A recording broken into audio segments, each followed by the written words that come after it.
Thank you for watching this webinar on school discipline for students with disabilities. I'm Stephanie Klitsch, Assistant Director of the Education Law Program at Council for Children's Rights. Just a note that the information I am providing today is for educational purposes and is not legal advice. Before I jump into the content for this webinar, I wanted to share a little information about the Education Law Program. The Education Law Program has four main focuses. First, through our education advocacy for individual family service, we provide individual representation for students and their legal guardians in need of legal assistance regarding special education, Section 504 plans, and school discipline. Families interested in legal representation can contact our Get Help email address or call 704-943-9609 for assistance. Second, through our education navigation service, we work with students involved in the juvenile court system in Mecklenburg County. The service addresses issues related to students' education rights by identifying current education issues and providing detailed recommendations for how to resolve those concerns. Referrals can be made through our ELP email address or by calling 704-943-9611. Third, we focus on systemic education issues. We cannot individually serve all students in our community who may need our services. Instead, we strategically elevate issues that can have a broader impact on students in the community. Lastly, we provide free community trainings on topics related to education advocacy. In addition to our First Wednesday series, we provide trainings to parent groups and community groups by request. Here is the agenda for today. I'll go over some preliminary information and then focus on our main topic, school discipline. First, I'll go over 3 quick notes. Then I'll give an overview of the different types of education interventions. Then I'll provide a general overview of school discipline. And lastly, I'll discuss school discipline for students with disabilities. Before I get started, I want to go over a few terms that I will use throughout the presentation. There are many acronyms when we discuss special education and some different terms that actually mean the same thing. I want you to understand that students who receive special education have an individualized education program, an IEP. They're also called exceptional children, EC. EC is a North Carolina specific term. Ultimately, when we're talking about EC services, IEP services, or special education, we're talking about the same services and can use those terms interchangeably. The Special Education Decision Maker, or SEDM, is a term you will hear me use throughout this presentation. I'm going to use it instead of the term parent when discussing special education services, and let me explain why. SEDM is an umbrella term that incorporates all of the different individuals that might be making the special education decisions for a student. For the majority of students, it's their biological or adoptive parents. For others, though, it's more complicated. For students that live with non-parent legal guardians or are in the foster care system, the SEDM might not be their parent. Other options include non-therapeutic foster parents, former guardians, kinship placements, local educational agency, LEA, assigned surrogate parents, or court-appointed special education decision makers. SEDM is the person legally acting as the student's parent for purposes of special education decisions. This is the individual who requests an EC evaluation, consents to EC services, and has the right to pursue dispute resolution strategies. So while for most students, their SEDM will be their parent, I'm going to use the term SEDM to be inclusive of all possible individuals who might be making special education decisions on behalf of students. This term does not apply when we are discussing Section 504 plans. When referring to Section 504, I will use the term parent/legal guardian. Some families choose to send their students to charter schools instead of a typical public school district. Charter schools are public schools authorized by the State Board of Education and operated by independent nonprofit boards of directors. Everything that I will discuss in this training applies to charter schools as well as traditional public school districts. Charter schools must follow special education law, Section 504 law, and North Carolina law on school discipline. Too often we learn of situations where charter schools are telling families that they don't need to comply with these laws. So we want to make it clear that students have the same rights in charter schools as they do in traditional public school districts. Next, I'm going to do a brief overview of the different types of education interventions. We like to begin trainings with these slides so that everyone is aware of what we mean when we talk about terms like IEP and Section 504 plan. This graphic helps us take a step back and understand what types of services are available to different groups of students. The largest circle incorporates all students, whether or not they have a disability. Any student who is struggling academically or behaviorally in school can receive extra assistance. In North Carolina, this is through something called Multi-Tiered System of Support, MTSS. You do not need to have a disability in order to receive support through MTSS. In order to fall into either of the two smaller circles, a student must have a qualifying disability. The bigger of the two circles is Section 504. As we will learn, more students with disabilities fall under Section 504 than under special education. Special education is the smallest circle because it has the most stringent eligibility requirements. As I mentioned, MTSS is available to any student whether or not they have a disability. It is intended to provide extra support and interventions to students with additional needs. MTSS involves different tiers of support. All students are considered on Tier 1 and have access to high quality instruction. At Tier 2, students with identified academic or behavioral needs receive some small group intervention. Tier 3 is the highest tier of MTSS. At this tier, students receive more intensive individualized supports. A key component of MTSS is universal screening. This is intended to identify students who need supplemental support. By the time students get to Tier 3, they should be receiving evidence-based interventions to respond to their specific needs. Progress monitoring is a part of MTSS as well. This means that there are specific goals that the interventions are intended to address, and data is regularly collected to determine whether students are making progress towards those goals. Families need to be aware when their student is on a Tier 2 or Tier 3 plan and actively participate in the process. There are generally meetings to review the student's progress, and the family should attend and ask to get regular updates based on the progress monitoring. The MTSS team can make a referral to special education if they believe that the student may qualify for an IEP. This referral can happen concurrent with MTSS interventions and need not wait until those interventions have been exhausted. Let's talk briefly now about who qualifies for special education services, which was the smallest circle in that first graphic. For a student to receive special education services, the student must meet all of the following criteria. First, be between the ages of 3 and 21. Meet the criteria for at least one of 14 disability eligibility categories. In North Carolina, each eligibility category has specific requirements that must be shown for the student to fall under that category. For instance, a diagnosis of autism by itself does not necessarily mean that a student will automatically be eligible under the autism eligibility category.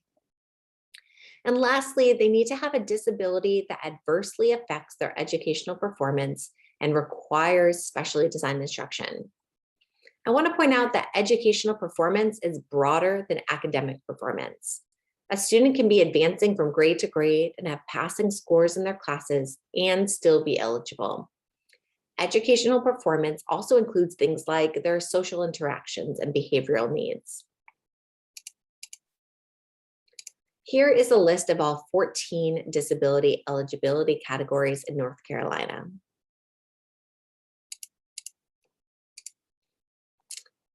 IEP stands for Individualized Education Program. The P in IEP stands for program and not plan. And that's because an IEP incorporates all of the special education services that a student receives.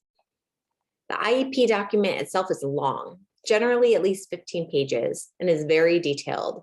Included in the IEP document are the student's strengths, weaknesses, and needs, measurable goals for the student to achieve in the course of a year, the accommodations and modifications, related services, and specially designed instruction necessary to help the student reach their IEP goals, where the services will be provided.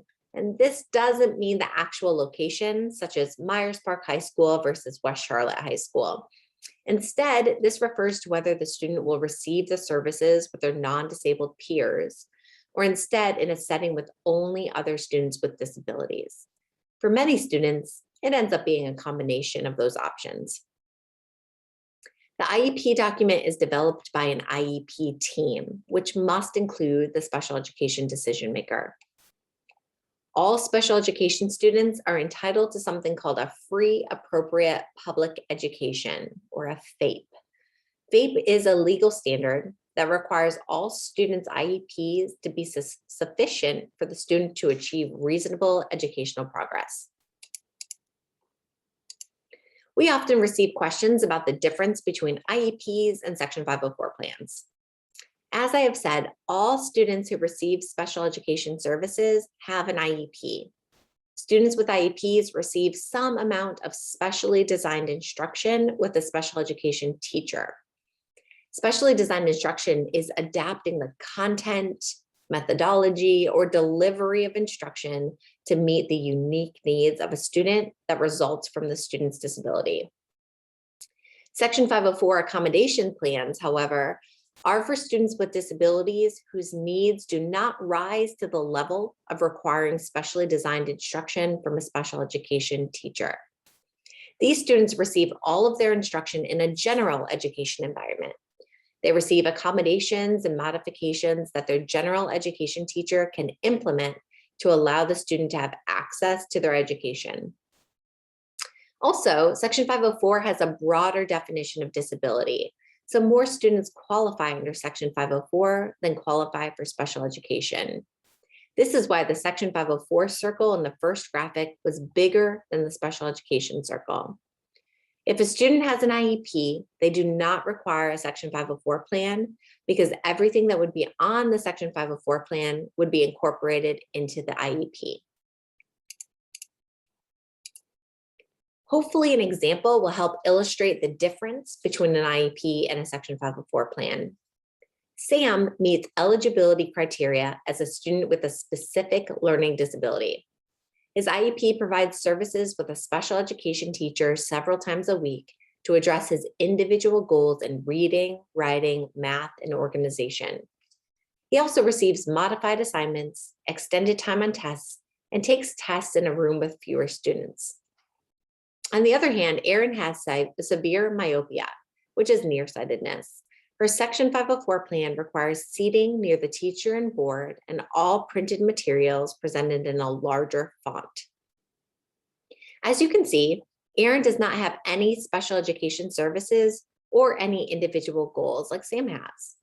Also, Sam receives accommodations and modifications that, if those were all he needed, could be on a Section 504 plan.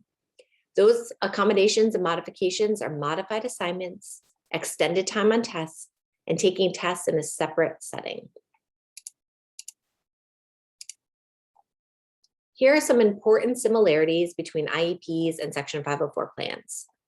They are both generally reviewed every year. IEPs are required to be reviewed annually, and while that requirement is not in the law for Section 504 plans, it's a common practice for them to be reviewed annually as well. These are very important meetings for families to attend. While there is only one meeting required each year, families can request an IEP meeting or Section 504 meeting at any time during the school year. Lastly, IEP teams and Section 504 teams can spend hours and hours drafting a beautiful document. But if it's not actually implemented, then it's worthless. It's critical for families to follow up with the teachers to make sure that the services, accommodations, and modifications are actually being provided as written.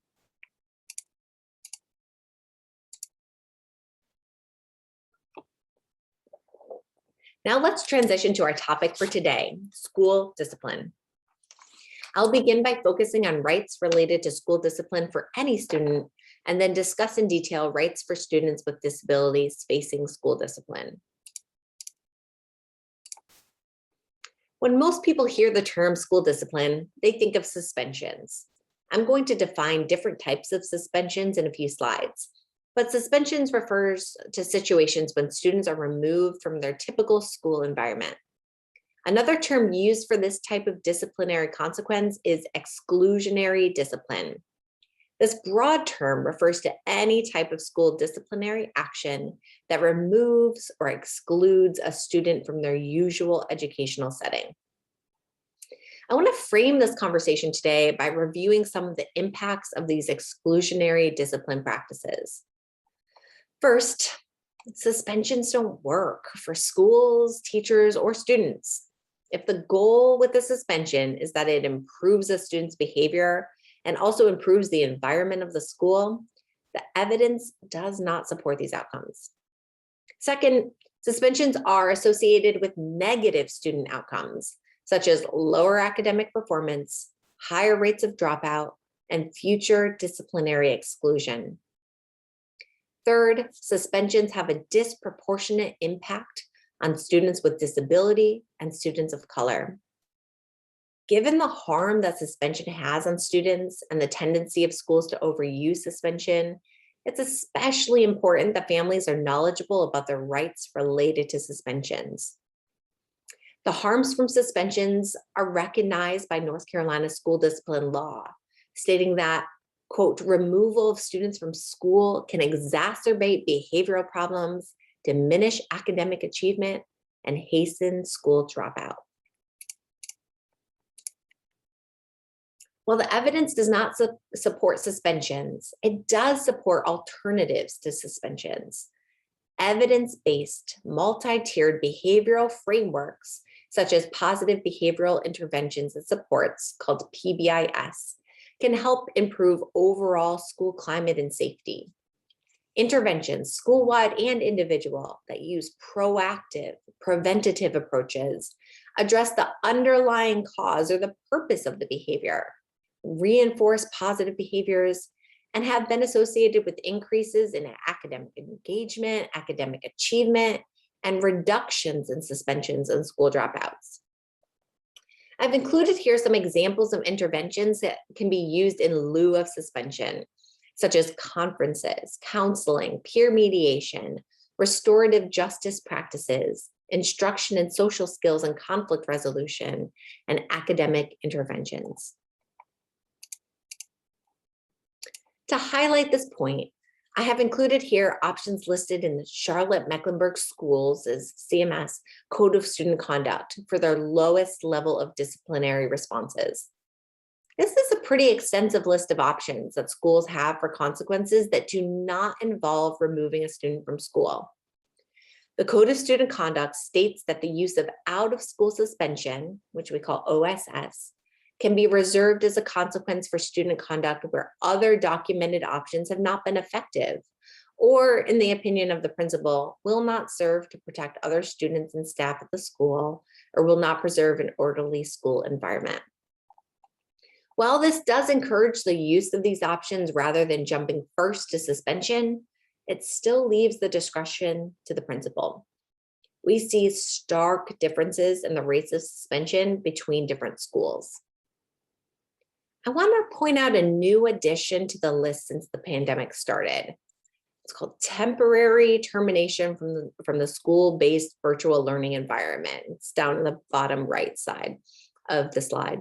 This is an area of school discipline that's quickly evolving, but our take is that removing a student from their virtual learning environment is more akin to a suspension than anything else and should be documented and come with the rights associated with suspensions. There are different types of suspensions, and I want to define those for you. The first is a bus suspension. During a bus suspension, the student is still able to attend school, but is not allowed to ride the school bus. There is no formal right to appeal a bus suspension. The next type of suspension is an in-school suspension, which is called ISS. During ISS, the student attends school but is sent to a separate classroom. ISS looks very different from district to district and even school to school. Often, students in ISS are in a classroom without a certified teacher and are given their work to complete independently. There is no formal right to appeal ISS. Lastly, there are out-of-school suspensions. Again, that's abbreviated OSS. During an OSS, the student may not attend school or participate in school activities. Generally, students are not allowed to be on school campus and could even face trespassing charges for being on campus during the suspension. The right to appeal an OSS depends on the length of the suspension. I will review those rights next.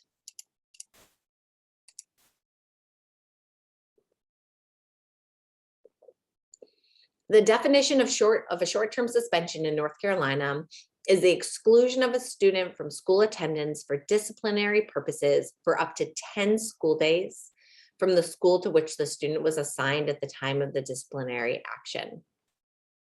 North Carolina law does not provide a formal appeal right for short-term suspensions, but school districts can add an appeal process. CMS recently added one for suspensions between 3 to 10 days, which I'll discuss a bit later. Before the suspension is imposed, students are to be provided the opportunity for an informal hearing with the principal. The student should be given notice of the reason for the suspension, either orally or in writing. The student has the right to give their side of the story. This informal hearing does not need to happen before the suspension is imposed if the school determines that the presence of the student creates a direct and immediate threat to the safety of other students or staff, or the presence of the student substantially disrupts or interferes with the education of other students or the maintenance of discipline at the school. Notice shall be given to the student's parent, including the reason for the suspension and a description of the alleged conduct by the end of the workday during which the suspension is imposed. It can be provided by any method reasonably designed to give actual notice, such as phone, email, or letter. If English is the second language of the parent, the school must provide the notice in English and the parent's primary language when the appropriate foreign language resources are readily available. A student subject to a short-term suspension shall be provided the following: the opportunity to take textbooks home for the duration of the suspension. Upon request, the right to receive all missed assignments and the materials distributed to students in connection with the assignment. The opportunity to take any quarterly, semester, or grading period examinations missed during the suspension period. These rights are not automatically provided. The parent or legal guardian must proactively request these items. The definition of a long-term suspension in North Carolina is the exclusion for more than 10 school days of a student from school attendance for disciplinary purposes from the school to which the student was assigned at the time of the disciplinary action. There are limits to how long a long-term suspension may last. If the offense occurs before the final quarter of the school year, the exclusion cannot be longer than the remainder of that current school year. So for instance, if the offense happens during second quarter, the suspension cannot last past that current school year. If the offense happens during the final quarter of the school year, the exclusion may last through the first semester of the next school year. An exception to these time limits exists if a student brings or possesses a firearm or destructive device to school. In those circumstances, the principal must recommend a 365-day suspension. The superintendent may reduce the length of the suspension for an individual student on a case-by-case basis. Due to the extensive nature of a long-term suspension, they come with greater due process rights for the student. Before assigning a long-term suspension, the student must be provided an opportunity for a formal disciplinary due process hearing.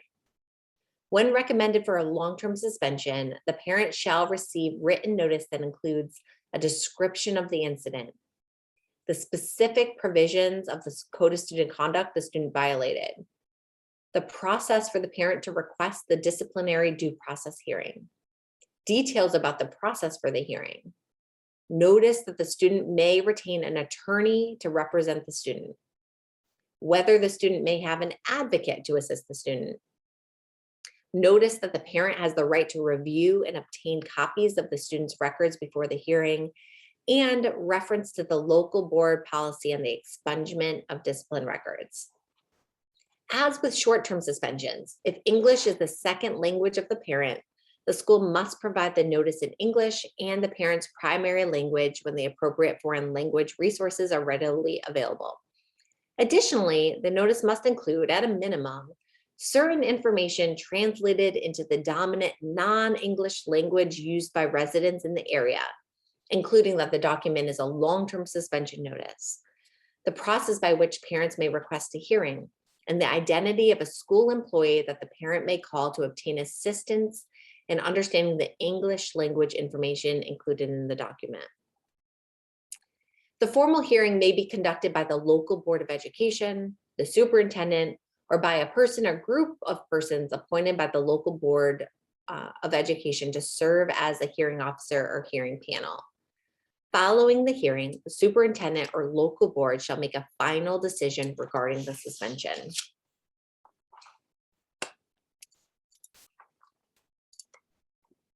Disciplinary due process hearings look like a little trial. A student is entitled to the following rights: the right to be represented by an attorney, the right to attend the hearing accompanied by their parents, the right to review before the hearing any audio or video recordings of the incident, and the information supporting the suspension that may be presented as evidence at the hearing, the right to question witnesses at the hearing, the right to present evidence, including written statements or oral testimony, the right to have a recording of the hearing, and the right to a written decision based on substantial evidence presented at the hearing.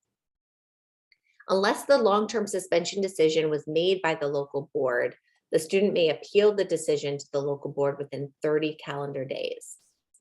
The student may then appeal the local board's decision to uphold the long-term suspension to Superior Court.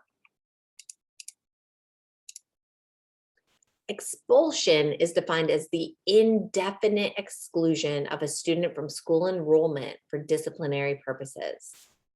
Since expulsion is essentially a lifetime ban from school, students who have been recommended for expulsion are entitled to all the same due process rights as students who have been long-term suspended, with a few additional protections. First, students must be at least 14 years of age to be expelled. Second, only the local Board of Education has the authority to expel a student. Prior to expelling a student, the local Board of Education shall conduct a hearing.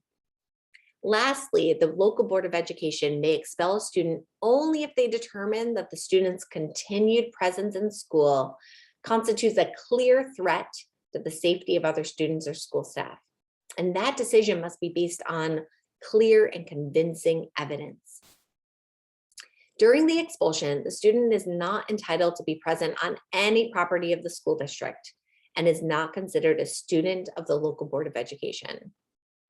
Other school districts and charter schools can choose to honor the expulsion, severely limiting the ability of expelled students to receive any type of education. All students suspended for 365 days or expelled may, after 180 calendar days from the date of the beginning of the student's suspension or expulsion, request in writing for readmission. A student shall be readmitted if the student demonstrates the student's presence in school no longer constitutes a threat to the safety of other students or staff. Students who are long-term suspended or expelled shall be offered alternative education services unless the superintendent provides a significant or important reason for declining to offer such services. Alternative education services are part or full-time programs providing direct or computer-based instruction that allow a student to progress in one or more academic courses. State law includes some examples of significant or important reasons that a district may decline to offer alternative education services, such as the student exhibits violent behavior, the student poses a threat to staff or other students, the student substantially disrupts the learning process, the services are not available due to limited resources. If the superintendent declines to provide alternative education services, the student may appeal that determination to the local Board of Education.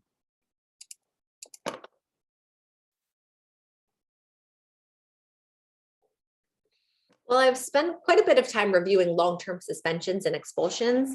They have become much rarer in North Carolina after the law began allowing something called a disciplinary reassignment about a decade ago. A disciplinary reassignment is when a student is transferred to an alternative learning program or school. A disciplinary reassignment is not considered a long-term suspension, requiring the due process procedures provided to long-term suspended students. Since schools generally do not provide the opportunity for a disciplinary due process hearing when reassigning students, this has become an increasing practice among districts. This is a harmful practice for students because they have no right to meaningfully challenge the consequence. A student can appeal the decision to the local Board of Education, though. While the alternative school must meet academic requirements of the standard course of study and provide the student with the opportunity to make timely progress toward graduation and grade promotion, they tend to provide inferior academic offerings and no extracurricular activities. Students can end up being reassigned for indefinite periods of time. I'm going to discuss a few CMS-specific practices since they are the local school district. The alternative school in CMS is called Turning Point Academy, or TPA. There is a TPA campus for middle school students and a different TPA campus for high school students. Students are generally assigned to TPA for disciplinary reassignments, and also when a student is transitioning into CMS from another alternative placement. I will discuss that option in more detail in a moment. 45 days is the minimum assignment for students. Course offerings and programs are not nearly as inclusive as those in students' home schools. Enrollment at TPA, once reassigned, there can be challenging for families. TPA requires an in-person orientation for the student and parent and will not let a student begin there until the orientation is complete. Transportation to the school is provided, but takes at least a week to set up, which can be a barrier for student attendance. And there is a strict uniform for TPA students.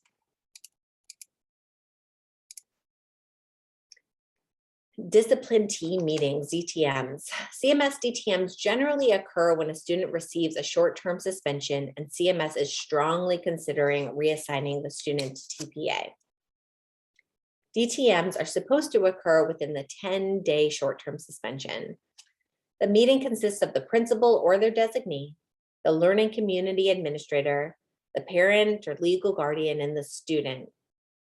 The stated purpose of the meeting is for the team to review the investigation completed by the school, the principal's recommended consequences, the due process procedures afforded, and any information provided by the student and the parent/legal guardian.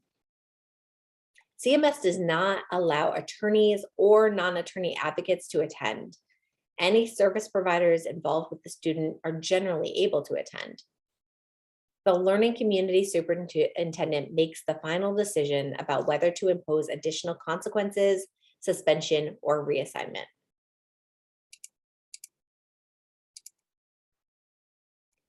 Students transitioning into CMS who have not been in a traditional school setting for more than 30 calendar days or have been in an alternative setting are referred for a triage interview process. The process includes a face-to-face interview with the student and the parent or legal guardian where information is collected about the student. CMS considers the following to be alternative settings: detention or jail, another alternative learning program or school, and group homes. In addition to alternative settings, students who are charged with an offense that would be considered a felony if the student was an adult are put through the triage process.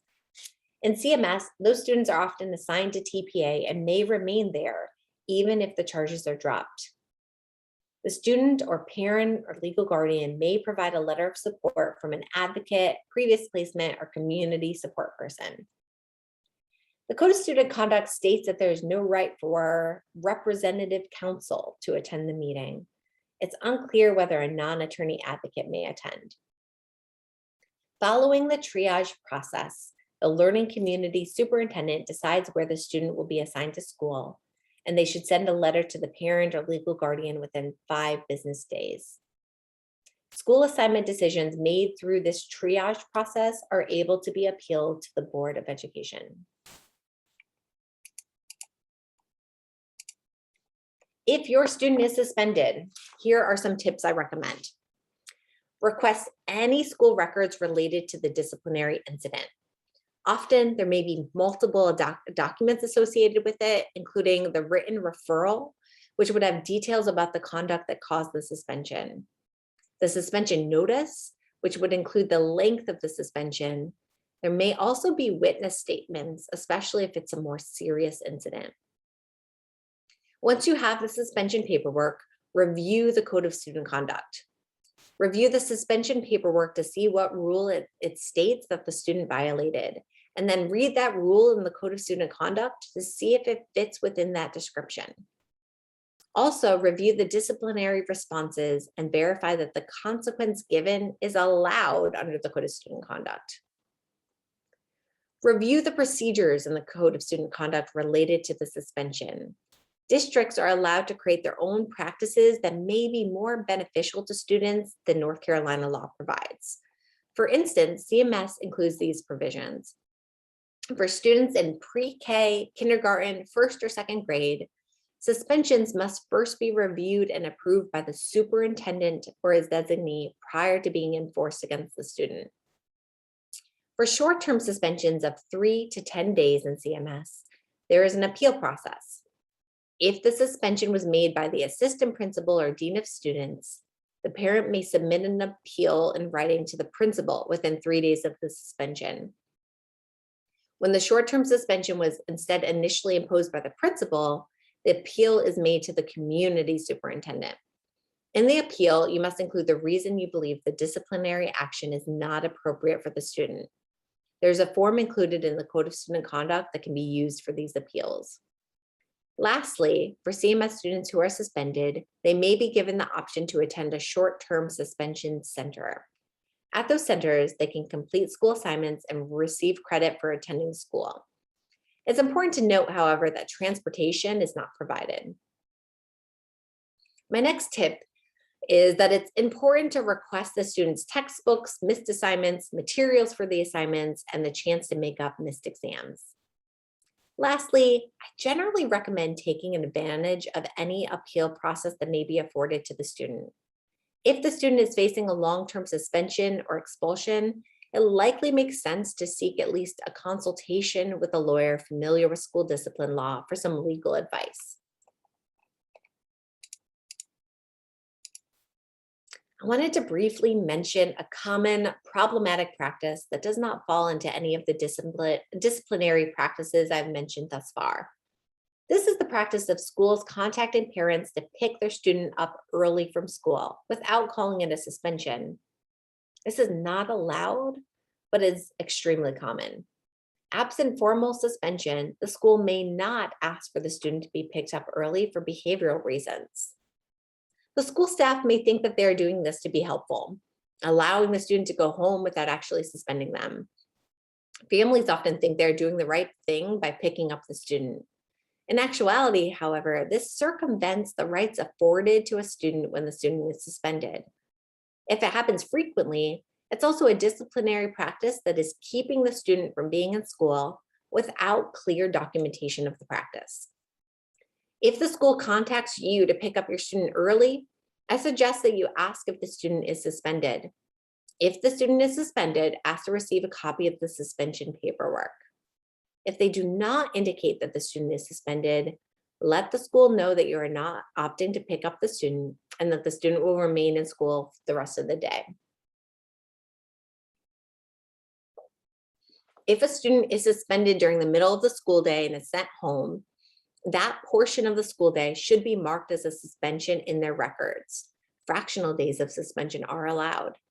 This is especially important for students with disabilities. I'll explain more why in a little bit. Law enforcement involvement in suspensions.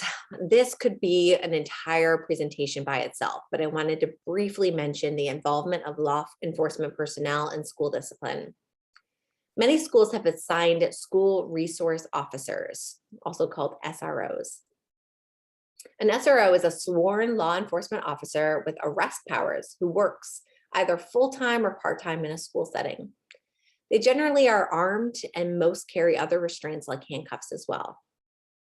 It is important to know that in addition to being suspended or expelled, students routinely face charges related to school incidents. Students should exercise great caution when being questioned or asked to write a written statement related to an incident at school. If a student is being questioned at school about an incident and a law enforcement officer, whether an SRO or another officer is present, this may trigger the student's Miranda rights, including the right to remain silent and the right to consult with an attorney. Importantly, juveniles have the right to have a parent, guardian, or custodian present if they are being questioned. These same rights generally don't exist if the student is only being questioned by school officials without law enforcement present. These are very fact-specific situations, but the bottom line advice that we hear from our children's defense team colleagues is that students should avoid making statements, either orally or in writing, about an incident if there's a chance that they may receive charges from it. If they are being questioned with law enforcement present, students should state that they will not answer any questions without their parent or legal guardian present. If the parent or legal guardian is there, the student should still avoid making any statements. In this section, I'm going to discuss special protections in place for students with disabilities when it comes to school discipline. These provisions apply to students who fall under Section 504 or the Individuals with Disabilities Education Act, IDEA, which is the law that governs special education. Before I get into the details, I want us to take a step back so that I can explain the overall purpose of these provisions. The law here gets pretty complicated, but I think it all makes more sense if we keep in mind the overall purpose. As we have learned, Section 504 and IDEA support students with disabilities. Section 504 is about preventing disability discrimination. The IDEA was enacted to end the practice of students with disabilities being pushed out of school or placed in overly segregated settings. Consent from the SEDM is needed before we make changes to a student's services or placement on their IEP. School discipline, on the other hand, involves consequences for students, including removing privileges and even excluding them from the school environment. When it comes to students with disabilities, we want to make sure that we are not imposing consequences on students for things that are related to their disability. On its face, removing students for things related to their disability sounds like disability discrimination. What we are about to talk through are the complicated procedures that are required for students with disabilities when they face exclusion from school.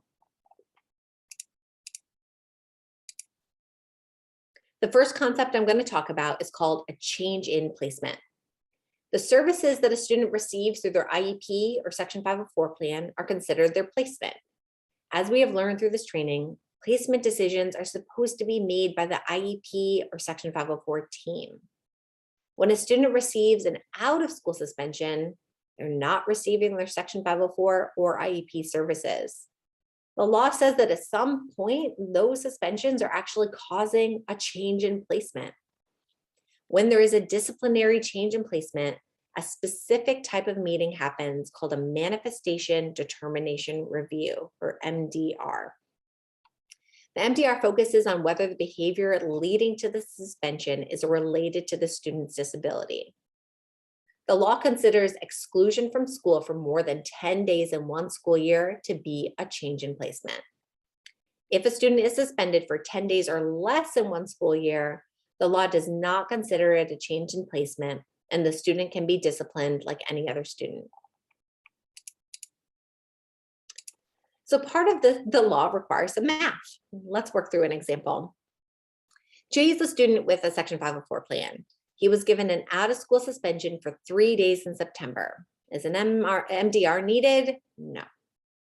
Jay is then suspended out of school for another 5 days in October. Is an MDR needed? Well, 3 plus 5 is 8, so no. Jay is then suspended out of school for 2 days in November. Is an MDR needed?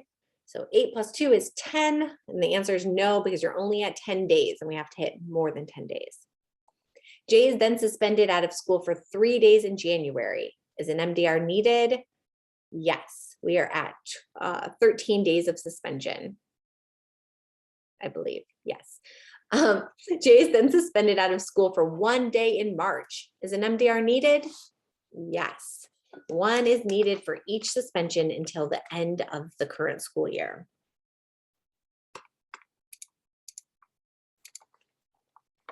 Once a student has been suspended for more than 10 days in a school year, an MDR is held for every suspension for the rest of the school year. So if Jay gets a 2-day suspension in May and then another one at the end of May, you're going to have an MDR each time. This can mean that the team is meeting quite frequently. Each MDR must be held within 10 school days of the start of the suspension. This can be quite challenging for families because it means that there is not a lot of time to prepare.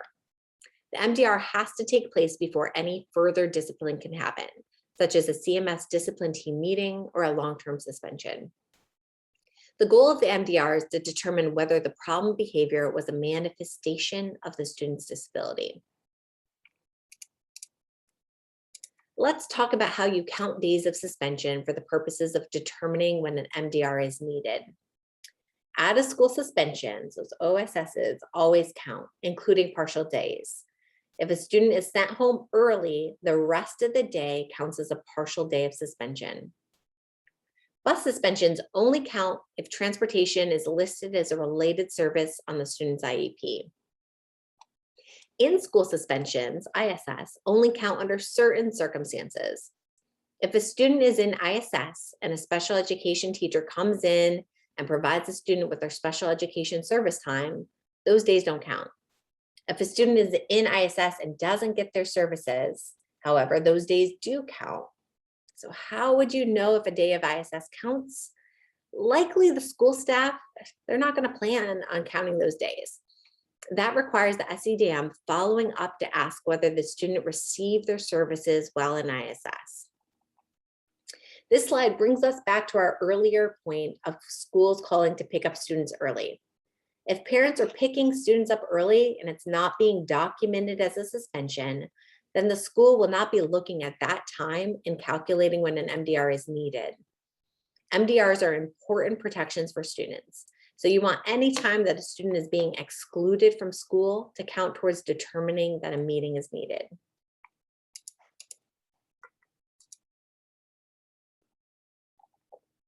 During a manifestation determination review meeting, the IEP or Section 504 team must consider 3 questions.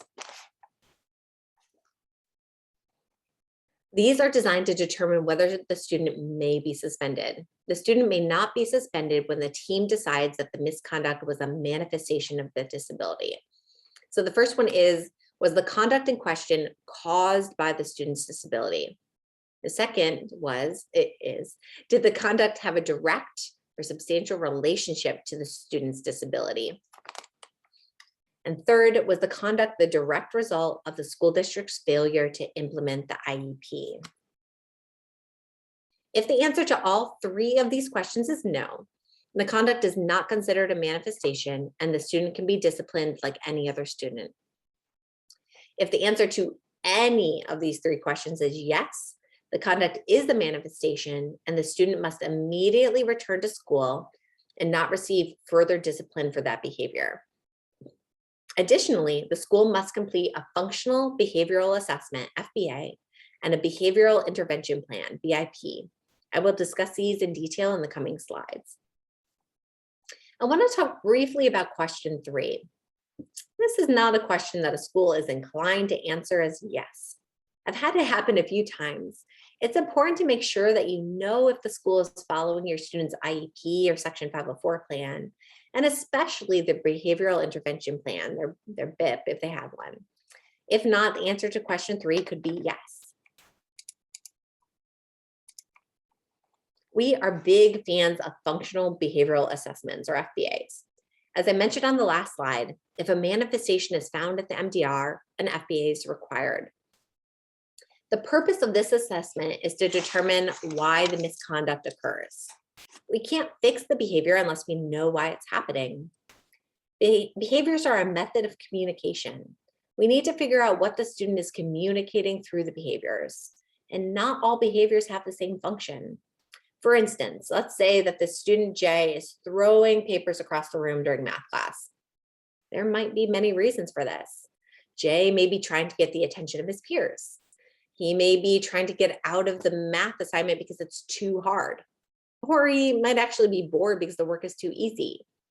J might be wanting to get his teacher's attention. How we would respond to this behavior if it's because the work is too hard is different than how we would respond if he's doing it because he wants attention from peers. Unfortunately, the law does not spell out exactly what an FBA should look like. But here are some best practices for an FBA. The first step is identifying specifically what the problem behavior is. Second, there are observations done to collect data about the behavior. Ideally, these are conducted by people who do not work with the student every day. There are interviews of the student, family, and school staff. The evaluator and team determines the antecedents and consequences surrounding the behavior. Antecedents are what occurs right before the behavior. For example, an antecedent for J may be that he is given an independent math assignment. Consequences are what happens right after the behavior. For example, a consequence for J may be that his peers throw the paper back at him and laugh. Then finally, the function of the behavior is hypothesized. The great thing about FBAs is they don't require an MDR in order to receive one. An SEDM or parent or legal guardian can and should request an FBA if there are problematic behaviors happening with the student. The FBA is then used to create or revise the student's behavioral intervention plan, called the BIP.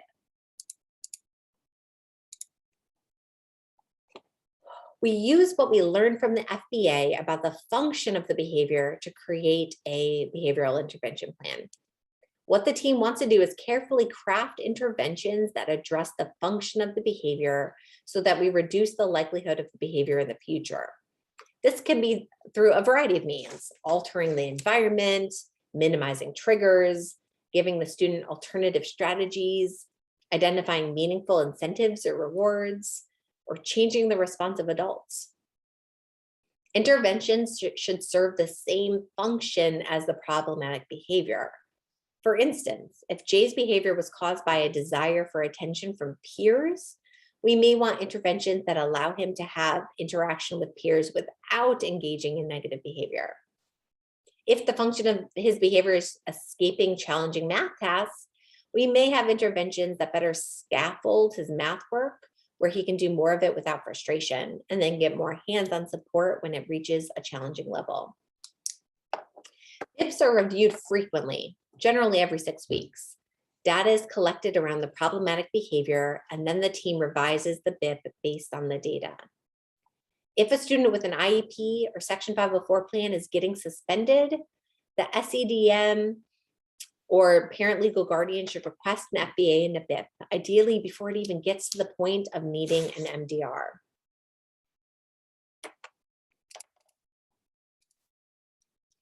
I've included some ideas of some interventions that may be on a BIP. So inform a student one-on-one about the expectations of an activity at the beginning of the activity. Use a calm tone when an issue arises and avoid engaging in verbal debates with the student. direct instruction in social skills, providing the student with a choice of activity, use first then language when presenting tasks, allow a student to use a pass to come to a trusted staff member when upset.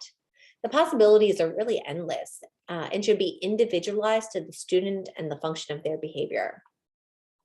I want you to notice something important about these interventions. They are focused on what the school is supposed to do differently, not the student. The idea is to have the school staff modify the environment for the student to enable the student to reduce the behavior.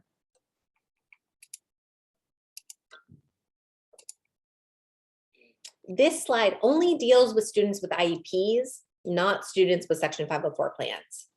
A really important right available to special education students is that they are entitled to continued educational services during a suspension once they have hit the 11th day of suspension for the school year. Once the student has hit 11 days of suspension, for each suspension, the student is entitled to receive a FAPE. This means that schools must implement the student's IEP and provide appropriate educational services that will allow the student to make progress in the general curriculum and make progress toward achieving the goals in the IEP. If a student does not receive any services during suspensions after that 11th day, the student should be provided compensatory education services to make up for that missed time. This means that even if a student receives a long-term suspension or an expulsion, they're still entitled to a FAPE. The IEP team decides what services are needed and how they will take place. For students with long-term suspensions or expulsions, this often means homebound services during that time. With the rise of remote learning, however, this opens the possibility of more robust educational services during suspensions. Because the law wasn't already complicated enough, there's an exception under the MDR statute. Generally, when a behavior is found to be a manifestation of a student's disability, they get to immediately return to school. If, however, the conduct involved bringing drugs or a weapon to school, or the student caused serious bodily injury, the student can be removed from their regular school placement and placed in an interim alternative educational setting, an IAES, for up to 45 school days, even if it's a manifestation of their disability. The school gets to decide whether to invoke the exception and for how many days. The IEP or Section 504 team determines the interim alternative educational setting. During those 45 days, the student is still entitled to a free appropriate public education, or a FAPE. It's very important to be aware of whether this exception applies before heading into an MDR, because the stakes are even higher when it involves the exception. If your student with a disability is being suspended, it's important to be proactive and organized. Here are some tips. Request copies of all disciplinary paperwork. I talked about this as a tip for all students when they're suspended, but this is especially important for students with disabilities. Keep careful track of suspension days throughout the current school year to make sure that MDRs are happening as they should. It may make sense to keep a separate list somewhere where you can easily see it, on the fridge, in your calendar, or on a note in your phone. If your student is beginning to have behavioral problems, proactively ask for an IEP or Section 504 meeting. Behavioral challenges can be addressed through an IEP or Section 504 plan through services such as special education goals and specially designed instruction, accommodations and modifications, and through an FBA and BIP. It is ideal to address these issues before ever getting to the point of needing an MDR.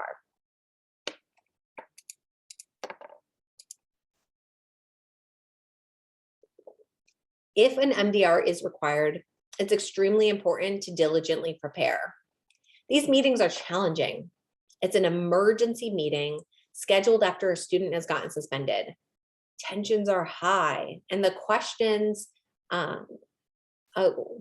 about whether the conduct is caused by or directly and substantially related to the student's disability are very challenging. Here are some tips to prepare for the MDR. It is important to have the right people in the room, or at least their input. Invite service providers to attend. If they can't, Have them write a letter about the connection between the disability and the conduct. Review the student's disciplinary history and records, including assessments done by the school, as well as by outside providers. Have similar behaviors happened before? Is there a pattern to the behavior? Does the student's IEP mention this behavior in a present level or a goal? Is it included on their behavioral intervention plan? Bring information about the student's disability. Not all of the IEP or Section 504 team members may fully understand it.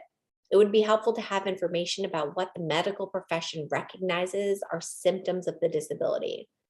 If it is a mental health diagnosis, there's helpful information in the Diagnostic and Statistical Manual of Mental Disorders. The current version is known as the DSM-5. It may be helpful to reach out to the student's providers to obtain information you can bring about the disability. Carefully review the blank template MDR form included in your handouts. I'm going to show some screenshots of it in a few moments. When preparing, try to fill out the blank form to help you think through your ideal responses to the questions. Consider not having the student attend this meeting. IEP and Section 504 meetings are sometimes framed negatively about a student, and these meetings are arguably the worst in that regard. In order to show that it is a manifestation, you're generally having to talk about all the things the student does poorly and how it's connected to their disability. This is rough stuff to hear for a student. Also, no one is allowed to dispute the school's version of the events in this meeting. Speaking of the actual disciplinary conduct. We have to take them as true for the purpose of the MDR, which can be incredibly frustrating to a student if they feel the school has it wrong or they didn't do the behavior. Another thing I sometimes see when the student is in the room is that the school staff will use it as an opportunity to direct questions at the student about how they can do things differently or just blame the student. It's awful for the student and unproductive. School team members may not fully understand the MDR process. There are some comments that are frequently made in these meetings that you should try to redirect. First, the MDR process is not about whether the student knows right from wrong. That's not one of the questions that's asked, and it's not a useful question. For instance, a student with intermittent explosive disorder knows that hitting is wrong, but that does not mean that hitting another student when triggered isn't a manifestation of that student's disability. Second, there are often concerning phrases that school staff use during these meetings, such as, the student should know better, or the student's a good kid when they want to be. What I've learned over the years is that underlying these comments and sentiment, often school staff are fearful that if a student's conduct is found to be a manifestation, it means that the student gets away with their bad behavior. There's a desire for students to have their punishment, but that's not what this is about. Acknowledging that there is a relationship between the conduct and the disability means that we know that traditional consequences are not going to make a difference for this student. Instead, we need to change the behavior through interventions that will help prevent it in the future. Sending the student home for a few days may give the teacher a break, but it's not changing what things look like when the student returns. When the team is getting off track with these sorts of comments, remind them of the specific questions asked by the form. Those are the questions that are supposed to be used for the team to determine whether the conduct was a manifestation of the student's disability. I'm going to briefly review the questions on the blank MDR form. This is the statewide template form for students with IEPs. Forms for students with Section 504 plans should be similar, but likely aren't identical, except for the final questions about whether the behavior is a manifestation. I like to prepare for meetings using the blank forms.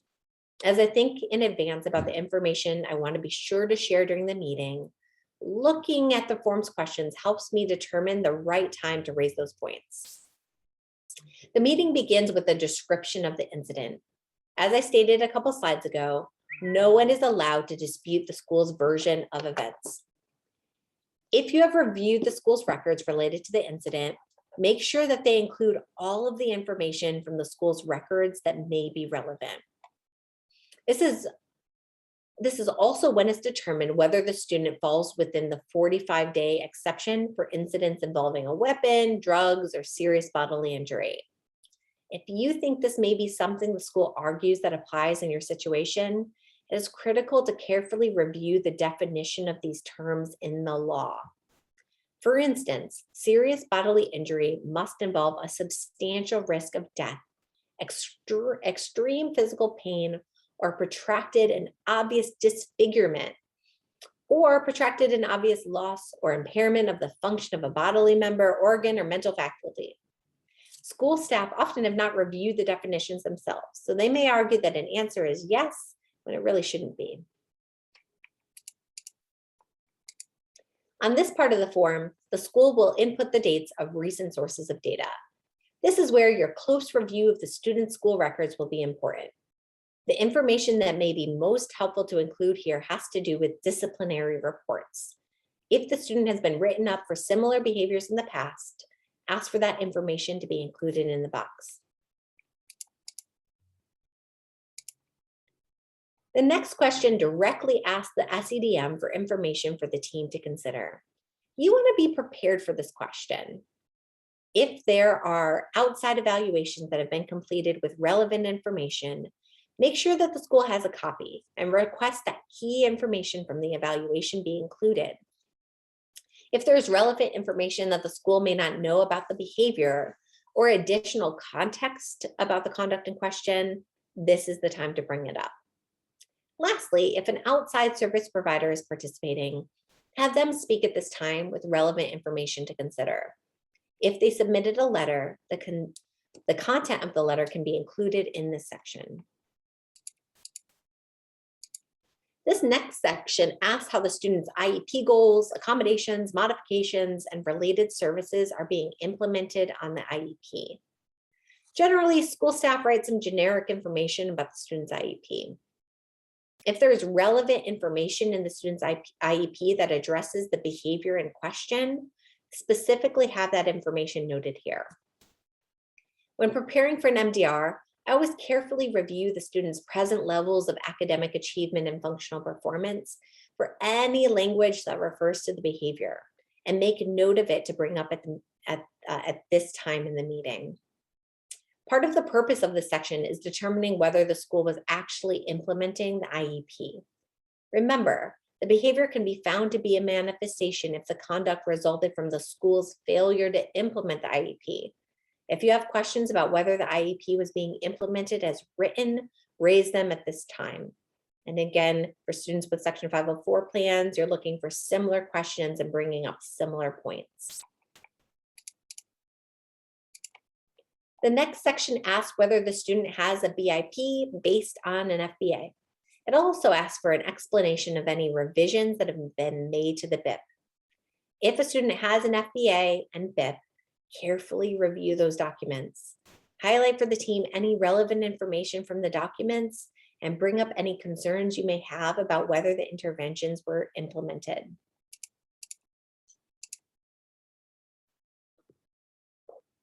These two questions are extremely important, so you will want to have thought about them in advance. First, did the behavior pattern change over time, including in frequency, duration, and/or intensity? Second, has the behavior or similar behaviors associated with the disability been exhibited this school year? In these questions, school staff sometimes frame the behavior very narrowly in order to state that there are no similar past behaviors. It may be helpful for you to think in advance about what you believe the function of the student's behavior is. If, for instance, the student is trying to get out of work that the student finds too challenging, the student may engage in different behaviors to get that result. There is a relationship between those behaviors, even if the conduct is not exactly the same. When the North Carolina Department of Public Instruction, DPI, updated the MDR form a couple of years ago, they added this school year to the question about past behaviors. If there is similar behavior, but it happened in previous school years, I would suggest still bringing it up and asking them to document it. The law requires that the team review all relevant information in the student's record, so it cannot be arbitrarily limited to the current school year.